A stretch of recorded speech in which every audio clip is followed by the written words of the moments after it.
നമസ്കാരം. ഓരോ സ്വാതന്ത്ര്യദിനം കഴിയുമ്പോഴും നമ്മുടെ സോഷ്യൽ മീഡിയയിൽ ഉയരുന്ന ഒരു ചോദ്യമുണ്ട്: ഇന്ത്യയെ കൊള്ളയടിച്ചതാര്? അതിന് പൊതുവെ ഒറ്റ ഉത്തരമേ ഉള്ളൂ: ബ്രിട്ടൻ. ഉത്തരം ശരിയുമാണ്. ബ്രിട്ടീഷുകാരും ഡച്ചുകാരും പോർച്ചുഗീസുകാരും ഒക്കെ കൊളോണിയൽ കാലത്ത് അവർ കീഴ്പ്പെടുത്തിയ രാജ്യങ്ങളിൽ നിന്ന് ധാരാളം സമ്പത്ത് സമാഹരിച്ചിട്ടുണ്ട്. കോഹിനൂർ രത്നത്തിന്റെ തന്നെ ഒരു ഉദാഹരണം മതി. പക്ഷേ ബ്രിട്ടീഷുകാർക്ക് മുമ്പും ബ്രിട്ടീഷുകാർ ഭരിച്ചിരുന്നപ്പോഴും ഒരു അധിനിവേശവും നടത്താതെ സ്വന്തം ജനതയെ കൊള്ളയടിച്ച് ലക്ഷക്കണക്കിന് ജനങ്ങൾ പട്ടിണി കിടക്കുമ്പോഴും സുഖലോലുപതയിൽ ജീവിച്ച ഒരു വിഭാഗം ഇന്ത്യയിലുണ്ടായിരുന്നു. അവരാണ് 500-ലധികം വരുന്ന ഇന്ത്യയിലെ നാട്ടുരാജ്യങ്ങളിലെ രാജാക്കന്മാർ. ഇന്ത്യയിലെ മഹാഭൂരിപക്ഷം വരുന്ന ജനതയെ കൊള്ളയടിക്കുന്നതിലും നൂറ്റാണ്ടുകളോളം പട്ടിണിക്കിടുന്നതിലും ബ്രിട്ടീഷുകാരെക്കാൾ അവർ വഹിച്ച പങ്കും സ്വന്തം ജനതയോട് അവർ കാണിച്ച മനുഷ്യത്വരഹിതമായ ക്രൂര വിനോദങ്ങളും നമ്മൾ അധികം ചർച്ച ചെയ്യുന്നില്ല. ശരിക്കും അമ്പരപ്പിക്കുന്ന ഒരു ചരിത്രമാണത്. പാട്യാലയിലെ രാജാവായിരുന്ന മഹാരാജ ഭൂപീന്ദർ സിംഗ് പെൺവേട്ടക്കാരൻ എന്നാണ് അറിയപ്പെട്ടിരുന്നത്. 1891 മുതൽ 1938 വരെയായിരുന്നു അദ്ദേഹത്തിൻ്റെ ഭരണകാലം. രാജാവിൻ്റെ അന്തഃപുരത്തിലുണ്ടായിരുന്നത് 350 വെപ്പാട്ടികളായിരുന്നു. 2004 പ്രസിദ്ധീകരിച്ച ലൂസി മൂറിൻ്റെ മഹാറാണീസ് എന്ന പുസ്തകത്തിൽ അവർ ഈ രാജാവിനെക്കുറിച്ച് പറയുന്ന ഒരു ഭാഗമുണ്ട്. ഇംഗ്ലീഷുകാർ ബേക്കണും മുട്ടയും കൊണ്ട് ഒരു ദിവസം തുടങ്ങുന്നു. ജർമ്മൻകാർ സോസേജ്, അമേരിക്കക്കാർ മുന്തിരി നട്ട്സും. എന്നാൽ നമ്മുടെ പാട്യാല രാജാവിൻ്റെ ഒരു ദിവസം തുടങ്ങുക കന്യകമാരെ കൊണ്ടാണ്. രാജാവിൻ്റെ അന്തഃപുരത്തിൽ ഉണ്ടായിരുന്നത് ഇന്ത്യക്കാരി പെണ്ണുങ്ങൾ മാത്രമായിരുന്നില്ല. അധിനിവേശങ്ങളൊന്നും നടത്തിയിരുന്നില്ലെങ്കിലും കാശ് കൊടുത്ത് വിദേശത്ത് നിന്ന് എത്തിച്ച വെള്ളക്കാരി പെണ്ണുങ്ങളും ഇക്കൂട്ടത്തിലുണ്ടായിരുന്നു. ഭക്ഷണ കാര്യത്തിലും ഭൂപീന്ദർ സിംഗ് ബകാസുരന് സമാനമാണ്. ഒറ്റ ഇരിപ്പിൽ 10 മുതൽ 12 വരെ കോഴികളെ അദ്ദേഹം തിന്നു തീർക്കുമായിരുന്നുവെന്ന് കൊട്ടാരം പരിചാരകരുടെ അനുഭവ സാക്ഷ്യമുണ്ട്. ഒപ്പം കിലോ കണക്കിന് മധുരപലഹാരങ്ങളും ലിറ്റർ കണക്കിന് സൂപ്പും അകത്താക്കും. ഈ രാജാവിന് വിപണിയിൽ ഇറക്കുന്ന പുതിയ മോഡൽ കാറുകൾ സ്വന്തമാക്കുന്നതിൽ വാശിയുണ്ടായിരുന്നു. കാർ ശേഖരത്തിൽ റോൾസ് റോയ്സ് കാറുകൾ മാത്രം ഏതാണ്ട് 27 എണ്ണം ഉണ്ടായിരുന്നു. രാജാവ് യാത്ര ചെയ്യുമ്പോൾ ഈ കാറുകളെല്ലാം ഒരു വലിയ നിരയായി അദ്ദേഹത്തിന് പിന്നാലെ പോകും. ഇന്ത്യയിൽ ആദ്യമായി ഒരു വിമാനം വാങ്ങിയ വ്യക്തിയും മഹാരാജ ഭൂപീന്ദർ സിംഗ് ആണ്. 1910 ബ്രിട്ടനിൽ നിന്ന് അദ്ദേഹം തനിക്കായി ഒരു വിമാനം ഓർഡർ ചെയ്ത് വരുത്തി.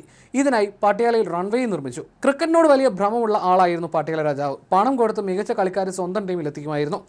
1911 ഇംഗ്ലണ്ടിൽ പര്യടനം നടത്തിയ ആദ്യ ഔദ്യോഗിക ഇന്ത്യൻ ക്രിക്കറ്റ് ടീമിൻ്റെ ക്യാപ്റ്റൻ ഇദ്ദേഹമായിരുന്നു. കളി ജയിക്കാൻ കളിക്കാരെക്കാൾ കൂടുതൽ പണം രാജാവ് ചെലവഴിച്ചു. ഭരണകാര്യങ്ങളെക്കാൾ സ്വന്തം സുഖങ്ങൾക്കും ആഡംബരങ്ങൾക്കും വേണ്ടിയാണ് അദ്ദേഹം രാജ്യത്തിൻ്റെ പണം ചെലവഴിച്ചത്. ലക്ഷക്കണക്കിന് ജനങ്ങൾ പട്ടിണി കിടക്കുന്ന ഒരു നാട്ടുരാജ്യത്താണ് ഈ ദൂർത്തെന്ന കാര്യം ഓർക്കണം. ഇതിനെല്ലാം പുറമെ രാജാവ് നടത്തുന്ന ഒരു വിനോദമുണ്ടായിരുന്നു. വർഷത്തിലൊരിക്കൽ 1001 വജ്രങ്ങളും പതിച്ച ഒരു നെക്ലേസ് മാത്രം ധരിച്ച് പൂർണ്ണ നഗ്നനായി കൊട്ടാരത്തിൽ പ്രദക്ഷിണം നടത്തും. പ്രജകൾക്ക് തൻ്റെ ശരീരത്തിൽ മാന്ത്രിക ശക്തിയുണ്ടെന്ന് കാണിച്ചു കൊടുക്കാനും കൊട്ടാരത്തിലെ തിന്മകളെ അകറ്റാനും വേണ്ടിയാണ് ഇതെന്നാണ് അദ്ദേഹം വിശ്വസിച്ചിരുന്നത്. അന്നത്തെ കാലത്ത് ആ മാല മാത്രം ലോയിഡ് ഇൻഷുറൻസ് കമ്പനിയിൽ ഇൻഷുർ ചെയ്തിരുന്നത് $10 ലക്ഷം. ആ മാലയ്ക്ക് പിന്നിൽ ഒരു കഥയുണ്ട്. 1889 പാരീസിൽ വെച്ച് നടന്ന ഒരു പ്രദർശനത്തിലാണ് മഹാരാജ ഭൂപീന്ദർ സിംഗ് ലോകത്തിലെ ഏറ്റവും വലിയ 7ാമത്തെ വജ്രമായ ഡി ബിയേഡ്സ് കാണുന്നത്. മഞ്ഞ നിറമുള്ള ആ വജ്രം അദ്ദേഹം സ്വന്തമാക്കി. 1925 ഈ വലിയ വജ്രവും ഒപ്പം തന്നെ ഖജനാവിലെ വിലപിടിപ്പുള്ള ആയിരക്കണക്കിന് മറ്റു രത്നങ്ങളും അടങ്ങിയ ഒരു വലിയ പെട്ടിയുമായി അദ്ദേഹം പാരീസിലെ പ്രശസ്ത ആഭരണ നിർമ്മാതാക്കളായ കാർട്ടിയർ കമ്പനിയെ സമീപിച്ചു. ഒരു രാജകീയ മാല നിർമ്മിച്ച് നൽകാനായിരുന്നു ഓർഡർ. 3 വർഷത്തെ കഠിനാധ്വാനത്തിന് ശേഷം 1928 കാർട്ടിയർ മാല നിർമ്മിച്ച് നൽകുന്നത്. 5 വരികളുള്ള പ്ലാറ്റിനം ചെയിനിൽ 2930 വജ്രങ്ങളും ബർമീസ് റൂബികളും പതിപ്പിച്ചതായിരുന്നു അത്. ഇതിന് നടുവിലായി 234.65 ക്യാരറ്റ് ഭാരമുള്ള വലിയ ഡി ബിയേഡ്സ് വജ്രം തിളങ്ങി നിന്നു. ഇന്ന് ഇതിൻ്റെ മൂല്യം ഏകദേശം $30 മില്യൺ. ഇന്ത്യൻ രൂപയിൽ ഏകദേശം 280 കോടിയിലധികം രൂപ വരും ഇത്. ഈ മാല പിന്നീട് 48 പട്യാല രാജകീയ ഖജനാവിൽ നിന്ന് കാണാതായി. ആരെങ്കിലും മോഷ്ടിച്ചതാണോ അതോ സാമ്പത്തിക പ്രതിസന്ധി കാരണം രാജകുടുംബം തന്നെ രഹസ്യമായി അഴിച്ചു വിറ്റതാണോ എന്ന് ഇന്നും വ്യക്തമല്ല. 34 വർഷങ്ങൾക്ക് ശേഷം 1982 ജനീവയിൽ നടന്ന ഒരു സേത്ബീസ് ലേലത്തിൽ ഇതിൻ്റെ നടുവിലുണ്ടായിരുന്ന വലിയ ഡി ബിയേഡ്സ് വജ്രം മാത്രം പ്രത്യക്ഷപ്പെട്ടു. ആരോ അത് വലിയ തുകയ്ക്ക് വാങ്ങുകയും ചെയ്തു. എന്നാൽ വാങ്ങിയ ആളുടെ വിവരം ഇന്നും രഹസ്യമാണ്. ബാക്കി ഭാഗങ്ങൾ പിന്നീട് വിദേശത്ത് വെച്ചാണ് കിട്ടിയത്. ഒന്നും ഇന്ത്യയിലേക്ക് വന്നു ചേർന്നില്ല. 1938 മാർച്ച് 23 മരിക്കുന്നത് വരെ ഭൂപീന്ദർ സിംഗ് പട്യാലയുടെ മഹാരാജാവായി തുടർന്നു. മുൻ കേന്ദ്രമന്ത്രിയും എഴുത്തുകാരനുമായ കെ നട്വർ സിംഗ് രചിച്ച A magnificent Maharaja the life and times of Maharaja Bhupinder Singh of Patiala എന്ന പുസ്തകം ഭൂപീന്ദർ സിംഗിൻ്റെ ജീവിതത്തെക്കുറിച്ചുള്ള ആധികാരിക ഗ്രന്ഥമാണ്. കപൂർത്തല, പട്യാല തുടങ്ങിയ നാട്ടുരാജ്യങ്ങളിലെ മന്ത്രിയായിരുന്ന ദിവാൻ ജർമാനിദാസ് എഴുതിയ മഹാരാജ എന്ന പുസ്തകവും പ്രധാനമാണ്. മനുഷ്യരെക്കാൾ മൃഗങ്ങളെ, പ്രത്യേകിച്ച് നായ്ക്കളെ സ്നേഹിക്കുകയും അതിനായി കോടികൾ ദൂർത്തടിക്കുകയും ചെയ്ത രാജാവായിരുന്നു ജുനഗഡ് നവാബ് മഹാബത് ഖാൻ. 1898 ഓഗസ്റ്റ് 2 അദ്ദേഹം ജനിച്ചത്. ഭരണകാലം 1911 മുതൽ 1948 വരെയായിരുന്നു. ജുനഗഡിലെ അവസാനത്തെ നവാബായിരുന്ന മഹാബത് ഖാന്റെ കൊട്ടാരത്തിൽ 800-ലധികം ഉയർന്ന ഇനം നായ്ക്കളുണ്ടായിരുന്നു. ഇവയെ വസ്ത്രം ധരിപ്പിക്കാൻ പ്രത്യേക പരിചാരകരും അവയ്ക്ക് കിടക്കാൻ പ്രത്യേക AC മുറികളും ഉണ്ടായിരുന്നു. നായ്ക്കളുടെ മുറികളിൽ ടെലിഫോൺ സൗകര്യം പോലും ഒരുക്കിയിരുന്നു. അസുഖം വന്നാൽ ചികിത്സിക്കാൻ ബ്രിട്ടീഷുകാരനായ ഒരു വെറ്റിനറി ഡോക്ടറും വെളുത്ത ടൈലുകൾ പതിച്ച ആധുനിക ആശുപത്രിയും കൊട്ടാരത്തിലുണ്ടായിരുന്നു. തൻ്റെ പ്രിയപ്പെട്ട പെണ്ണായ റോഷ്നാരയെ മംഗ്രോളിലെ നവാബിൻ്റെ ബോബി എന്ന ഗോൾഡൻ റിട്രീവർ നായയുമായി അദ്ദേഹം കല്യാണം കഴിപ്പിച്ചു. അന്നത്തെ വൈസ്രോയ് ലോർഡ് ഇർവിനെ വരെ ഈ കല്യാണത്തിന് ക്ഷണിച്ചിരുന്നു. കല്യാണ ദിവസം സംസ്ഥാന അവധിയായി പ്രഖ്യാപിക്കുകയും ചെയ്തു. ഇതിനായി ഇന്നത്തെ മൂല്യം വെച്ച് നോക്കിയാൽ ഏകദേശം 2 കോടിയോളം രൂപയാണ് അന്ന് അദ്ദേഹം ദൂർത്തടിച്ചത്. 5 ലക്ഷത്തോളം ജനങ്ങൾ പട്ടിണി അനുഭവിക്കുന്ന ഒരു രാജ്യത്താണിതെന്ന് ഓർക്കണം. അതുപോലെ കൊട്ടാരത്തിലെ ഏതെങ്കിലും നായ ചത്താൽ ഔദ്യോഗിക ദുഃഖാചരണം പ്രഖ്യാപിക്കുകയും സൈനിക ബാൻഡ് മേളത്തോടെ പള്ളിപ്പറമ്പിൽ അടക്കം ചെയ്യുകയും ചെയ്തിരുന്നു. 1947 ഇന്ത്യ പാക് വിഭജന സമയത്ത് ജുനഗഡ് ഇന്ത്യയുടെ ഭാഗമാകാൻ പ്രജകൾ ആവശ്യപ്പെട്ടപ്പോൾ നവാബ് ജീവനും കൊണ്ട് പാകിസ്ഥാനിലേക്ക് വിമാനത്തിൽ രക്ഷപ്പെട്ടു. അടിയന്തരമായി രക്ഷപ്പെടുന്നതിനിടയിൽ വിമാനത്തിൽ സ്ഥലമില്ലാത്തതിനാൽ തൻ്റെ പ്രിയപ്പെട്ട നായ്ക്കളെ കയറ്റാൻ വേണ്ടി അദ്ദേഹം സ്വന്തം ഭാര്യമാരിൽ ഒരാളെയും കുഞ്ഞിനെയും കൊട്ടാരത്തിൽ ഉപേക്ഷിച്ചാണ് കടന്നു കളഞ്ഞത്. ഈ വിചിത്ര സ്വഭാവങ്ങൾക്കിടയിലും ഗീർ വനങ്ങളിലെ സിംഹങ്ങളെ സംരക്ഷിക്കാൻ മുൻകൈ എടുത്തത് ഇദ്ദേഹമായിരുന്നു.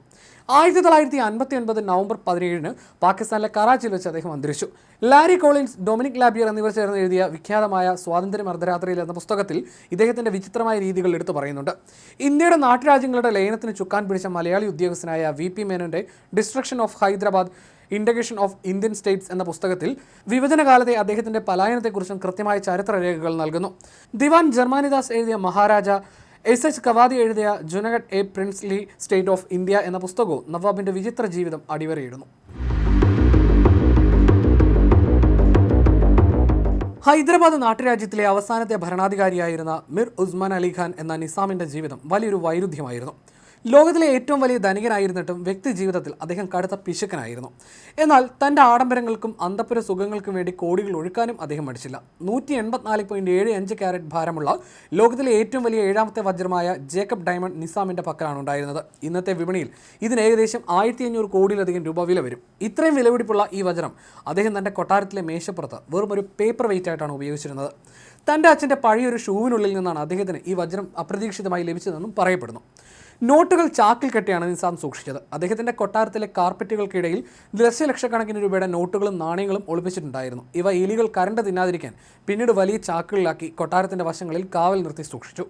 നിസാമിൻ്റെ പക്കൽ ചാക്കുകളിൽ നിറച്ച നിലയിൽ വലിപ്പമേറിയ മുത്തുകളുടെ ഒരു വലിയ ശേഖരം തന്നെയുണ്ടായിരുന്നു. ചൗമഹല്ല കൊട്ടാരത്തിലെ മുറ്റത്ത് ഈ മുത്തുകൾ വെയിലത്ത് ഉണക്കാൻ വേണ്ടി മാത്രം വിതറിയിടാറുണ്ടായിരുന്നു. വില കൂടിയ യൂറോപ്യൻ വസ്ത്രങ്ങൾ അദ്ദേഹം ഓർഡർ ചെയ്ത് വരുത്തുമായിരുന്നു. എന്നാൽ അവ ഒരിക്കൽ ധരിച്ചാൽ പിന്നീട് ഉപയോഗിക്കാറില്ലായിരുന്നു. നിസാമിൻ്റെ അന്തഃപുരത്തിൽ 400-ലധികം സ്ത്രീകളുണ്ടായിരുന്നു. ഔദ്യോഗികമായി അദ്ദേഹത്തിന് 4 ഭാര്യമാരാണ് ഉണ്ടായിരുന്നെങ്കിലും അന്തഃപുരത്തിൽ 100 കണക്കിന് ഉപപത്നിമാരും നർത്തകിമാരും ഉണ്ടായിരുന്നു. ഈ അന്തഃപുര ബന്ധങ്ങളിൽ നിന്നായി അദ്ദേഹത്തിന് 80-ലധികം മക്കളും 100 കണക്കിന് പേരക്കുട്ടികളും ഉണ്ടായിരുന്നു. ഇത്രയും വലിയൊരു കുടുംബത്തെ നോക്കാൻ വേണ്ടി മാത്രം വലിയൊരു തുക പ്രതിമാസം ചിലവഴിച്ചിരുന്നു. അന്തഃപുരത്തിലെ കാര്യങ്ങൾ പുറത്തു പോകാതിരിക്കാൻ കടുത്ത കാവലാണ് ഏർപ്പെടുത്തിയിരുന്നത്. ഈ സ്ത്രീകളെ പരിചരിക്കാനും കാവൽ നിൽക്കാനും പ്രത്യേക ദാസിമാരുടെ സംഘം തന്നെ ഉണ്ടായിരുന്നു. ഇത്രയധികം സമ്പത്തും ധൂർത്തും ഉണ്ടായിരുന്നിട്ടും നിസാം വ്യക്തി ജീവിതത്തിൽ കീറിയ വസ്ത്രങ്ങൾ തുന്നിക്കെട്ടി ധരിക്കുകയും വളരെ വില കുറഞ്ഞ സിഗരറ്റുകൾ വലിച്ചു തീർക്കുകയും ചെയ്തിരുന്നു. അതിഥികൾ വരുമ്പോൾ അവർ കൊണ്ടുവരുന്ന ബിസ്ക്കറ്റുകൾ പോലും അദ്ദേഹം മാറ്റിവെച്ച് സൂക്ഷിക്കുമായിരുന്നുവെന്ന് ചരിത്രകാരന്മാർ രേഖപ്പെടുത്തിയിട്ടുണ്ട്. ഒരിക്കൽ ദർബാർ കൂടുന്നതിനിടെ അദ്ദേഹത്തിൻ്റെ കയ്യിൽ നിന്ന് ഒരു നാണയം വീണുപോയപ്പോൾ അത് ഓടിപ്പോയി എടുത്ത സംഭവം ചരിത്രത്തിലുണ്ട്. സ്വന്തം പ്രജകളുടെ ക്ഷേമത്തെക്കാൾ സ്വന്തം ആഗ്രഹങ്ങൾക്കും സുഖങ്ങൾക്കുമാണ് അദ്ദേഹം മുൻഗണന നൽകിയത്. 1886 ഏപ്രിൽ 6 ജനിച്ച നൈസം 1967 ഫെബ്രുവരി 24 80-ാം വയസ്സിലാണ് അന്തരിക്കുന്നത്. 1911 ഓഗസ്റ്റ് 29 മുതൽ 1948 സെപ്റ്റംബർ 17 വരെ ഏകദേശം 37 വർഷം അദ്ദേഹം ഹൈദരാബാദ് രാജ്യം ഭരിച്ചു. ഇന്ത്യക്ക് സ്വാതന്ത്ര്യം ലഭിച്ച ശേഷം 1948 നടന്ന ഓപ്പറേഷൻ പോളോ സൈനിക നടപടിയെ തുടർന്നാണ് അദ്ദേഹത്തിന് അധികാരം നഷ്ടപ്പെടുന്നത്. സ്വാതന്ത്ര്യ അർദ്ധരാത്രിയിൽ എന്ന വിഖ്യാതമായ പുസ്തകത്തിൽ നിസാമിൻ്റെ വിചിത്ര രീതികളും പറയുന്നുണ്ട്.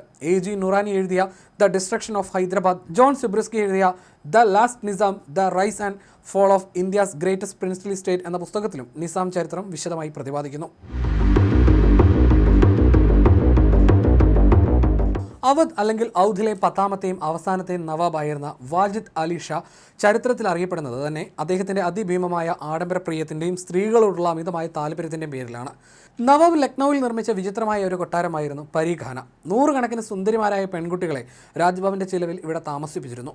ഇവർക്ക് സംഗീതത്തിലും നൃത്തത്തിലും വിദഗ്ധ പരിശീലനം നൽകി. ഇങ്ങനെയുള്ള സ്ത്രീകളെ പരികൾ എന്നാണ് വിളിച്ചിരുന്നത്. സുൽത്താൻ പരി, മാഹുറുഖ് പരി എന്നിവരൊക്കെ ഇതിൽ പ്രശസ്തരായിരുന്നു. ഔദ്യോഗികമായി ഏതാനും ഭാര്യമാർ മാത്രമേ ഉണ്ടായിരുന്നുള്ളൂ എങ്കിലും മുത്തുവ, അതായത് താൽക്കാലിക ഇസ്ലാമിക വിവാഹ കരാർ പ്രകാരം ഈ രീതിയിലൂടെ അദ്ദേഹം 350-ലധികം സ്ത്രീകളെ വിവാഹം കഴിച്ചിരുന്നു. കൊട്ടാരത്തിലെ ദാസിമാർ, സാധാരണക്കാർ, നർത്തകികൾ തുടങ്ങി തനിക്ക് താല്പര്യം തോന്നുന്ന ഏത് സ്ത്രീയും അദ്ദേഹം വിവാഹം കഴിക്കുമായിരുന്നു. നവാബ് സ്വയം കൃഷ്ണനായും രാധമാരായി കൊട്ടാരത്തിലെ പരികളെ വേഷം കെട്ടിച്ചും വലിയ നൃത്തനാടകങ്ങളും സംഘടിപ്പിക്കാറുണ്ടായിരുന്നു. ഇതിനായി വസ്ത്രങ്ങൾക്കും ആഭരണങ്ങൾക്കുമായി കോടികളാണ് ചെലവഴിച്ചത്. ലക്നൌവിൽ അദ്ദേഹം പണിതുയർത്തിയ കൈസർബാഗ് കൊട്ടാരം അക്കാലത്തെ ഏറ്റവും വലിയ ധൂർത്തിന്റെ പ്രതീകമായിരുന്നു. ഇതിന്റെ നിർമ്മാണത്തിനും അലങ്കാരങ്ങൾക്കുമായി ഖജനാവിലെ പണം മുഴുവൻ ഒഴുക്കിക്കളഞ്ഞു. പിന്നീട് ഇദ്ദേഹത്തെ ബ്രിട്ടീഷുകാർ കൊൽക്കത്തയിലേക്ക് നാട് കടത്തിയപ്പോഴും ഈ സ്ത്രീകളുടെ വലിയൊരു പട കൂടെ ഉണ്ടായിരുന്നു. അദ്ദേഹത്തിന്റെ ഭാര്യമാരിൽ ഒരാളായ ബീഗം ഹസ്രത്ത് മഹൽ നവാബിനേക്കാൾ വീര്യമുള്ളവളായിരുന്നു. 1857-ലെ ഒന്നാം സ്വാതന്ത്ര്യ സമരത്തിൽ ബ്രിട്ടീഷുകാർക്കെതിരെ അവർ ധീരമായി പോരാടി. കൊൽക്കത്തയിലെ നാടുകടത്തൽ ജീവിതത്തിലും അദ്ദേഹം തന്റെ ദൂർത്ത് അവസാനിപ്പിച്ചില്ല. അവിടെ വലിയൊരു മൃഗശാല നിർമ്മിച്ച് വിദേശത്ത് നിന്നടക്കം വില കൂടിയ മൃഗങ്ങളെയും പക്ഷികളെയും കോടികൾ കൊടുത്ത് വാങ്ങി അവിടെ സൂക്ഷിച്ചു. ബ്രിട്ടീഷുകാർ അദ്ദേഹത്തെ വെറും ഒരു സ്ത്രീ ലംബടൻ മാത്രമായി മുദ്രകുത്തിയെങ്കിലും കലാരംഗത്ത് അദ്ദേഹം ഒരു പ്രതിഭ തന്നെയായിരുന്നു. ഭാരതീയ ക്ലാസിക്കൽ നൃത്തരൂപമായ കഥകിനെ പുനരുജ്ജീവിപ്പിച്ചതും ജനപ്രിയമാക്കിയതും ഇദ്ദേഹമാണ്.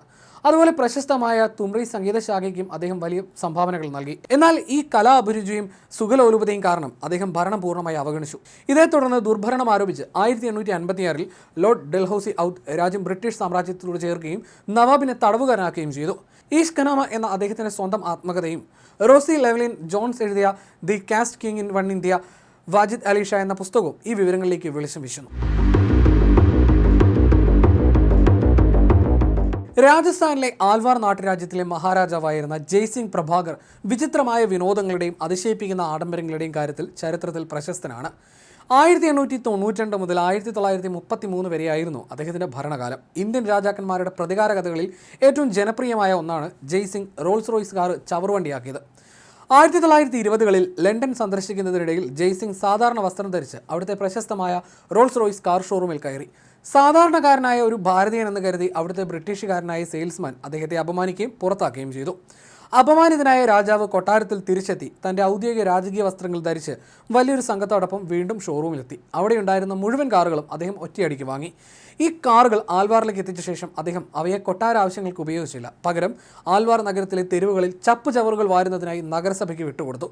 ആഡംബരത്തിന്റെ പ്രതീകമായ റോൾസ് റോയ്സ് ഇന്ത്യയിൽ ചവറുകൾ ചുമക്കുന്നത് ലോകമാകെ വലിയ വാർത്തയായി മാറുകയും കമ്പനിയുടെ അന്തസ്സിന് വലിയ കോട്ടം തട്ടുകയും ചെയ്തു. ഒടുവിൽ കമ്പനി രാജാവിനോട് ഔദ്യോഗികമായി മാപ്പ് ചോദിച്ച ശേഷമാണ് അദ്ദേഹം ഈ വിനോദം അവസാനിപ്പിച്ചത്. എന്നാൽ ചില ചരിത്രകാരന്മാർ ഇതിന് പൂർണ്ണമായി സ്ഥിരീകരണം കൊടുക്കുന്നുമില്ല. മൃഗങ്ങളോട് വിചിത്രമായ താല്പര്യങ്ങൾ കാണിക്കുന്നതിനും അദ്ദേഹം ഒട്ടും പിന്നിലായിരുന്നില്ല. തൻ്റെ പ്രിയപ്പെട്ട കുതിരയുമായി വിദേശത്ത് യാത്ര ചെയ്യുമ്പോൾ അതിന് താമസിക്കാൻ വേണ്ടി മാത്രം അദ്ദേഹം പഞ്ചനക്ഷത്ര ഹോട്ടലിലെ ലക്ഷറി സ്യൂട്ട് മുറി ബുക്ക് ചെയ്തിരുന്നു. ജയ്സിംഗ് മഹാരാജാവ് ഇന്ത്യയിലെ ഏറ്റവും മികച്ച വേട്ടക്കാരനായിട്ടാണ് സ്വയം കരുതിയിരുന്നത്. തൻ്റെ ലക്ഷ്യബോധം തെളിയിക്കാൻ അദ്ദേഹം ഗ്രാമങ്ങളിൽ നിന്ന് കൊച്ചുകുട്ടികളെ ഭടന്മാരെ വിട്ട് ബലമായി പിടിച്ചുകൊണ്ട് വരുമായിരുന്നു. കടുവകൾ പതിയിരിക്കുന്ന വനപ്രദേശങ്ങളിൽ ഈ കുട്ടികളെ മരത്തിൽ കെട്ടിയിടും. കുട്ടികളുടെ കരച്ചിൽ കേട്ട് കടുവകൾ അവരെ ആക്രമിക്കാൻ പാഞ്ഞെടുക്കും. കടുവ ചാടി വീഴുന്ന ആ അവസാന നിമിഷത്തിലാണ് മഹാരാജാവ് വെടിയുതിർക്കുക. കുട്ടിയെ ആക്രമിക്കുന്നതിന് തൊട്ടുമുമ്പ് താൻ അതിനെ വെടിവെച്ചിടുമെന്ന് അദ്ദേഹം ഭയന്ന് വിറയ്ക്കുന്ന മാതാപിതാക്കൾക്ക് ഉറപ്പ് നൽകുമായിരുന്നു. പലപ്പോഴും മഹാരാജാവിൻ്റെ ലക്ഷ്യം കൃത്യമായിരുന്നെങ്കിലും ചില സമയങ്ങളിൽ കണക്കൂട്ടലുകൾ പിഴയ്ക്കും. ഉന്നം തെറ്റുകയോ വെടിയേറ്റിട്ടും കടുവ ഉടനടി ചാവാതിരിക്കുകയോ ചെയ്യുന്ന സാഹചര്യങ്ങളിൽ കടുവയുടെ ആക്രമണത്തിൽ കുട്ടികൾക്ക് ജീവൻ നഷ്ടപ്പെടുകയോ ഗുരുതരമായി പരിക്കേൽക്കുകയോ ചെയ്തിരുന്നു. പക്ഷേ രാജാവല്ലേ ഇത് ചെയ്യുന്നത് ആര് ചോദിക്കാൻ? തൻ്റെ ആത്മാഭിമാനത്തിന് പോറലേൽക്കുന്ന ഒന്നും അദ്ദേഹം സഹിക്കില്ലായിരുന്നു. ബ്രിട്ടീഷ് ഉദ്യോഗസ്ഥരുമായി ഇടപഴകുമ്പോൾ താൻ അവർക്ക് മുകളിലാണെന്ന് കാണിക്കാൻ അദ്ദേഹം ഭീമമായ തുകകൾ ചെലവഴിച്ച് വലിയ വിരുന്നുകളും ആഘോഷങ്ങളും നടത്തി അവരെ അമ്പരപ്പിക്കുമായിരുന്നു. അമിതമായ ദൂർത്തും ബ്രിട്ടീഷ് വിരുദ്ധ നിലപാടുകളും കാരണം 1933-ൽ ബ്രിട്ടീഷുകാർ അദ്ദേഹത്തെ ആൽവാറിന്റെ ഭരണത്തിൽ നിന്ന് പുറത്താക്കുകയും നാടുകടത്തുകയും ചെയ്തു. 1937-ൽ പാരീസിൽ വെച്ചാണ് അദ്ദേഹം അന്തരിക്കുന്നത്. സുഖലോലുപരും സ്ത്രീലമ്പടന്മാരുമായ ഇന്ത്യൻ രാജാക്കന്മാരുടെ ലിസ്റ്റ് ഇവിടെയും അവസാനിക്കുന്നില്ല. ഇത് വെറും സാമ്പിൾ മാത്രമാണ്. ഏറ്റവും മോശമായ ജനാധിപത്യ ഭരണം പോലും രാജഭരണത്തെക്കാൾ എത്രയോ മെച്ചമാണ്.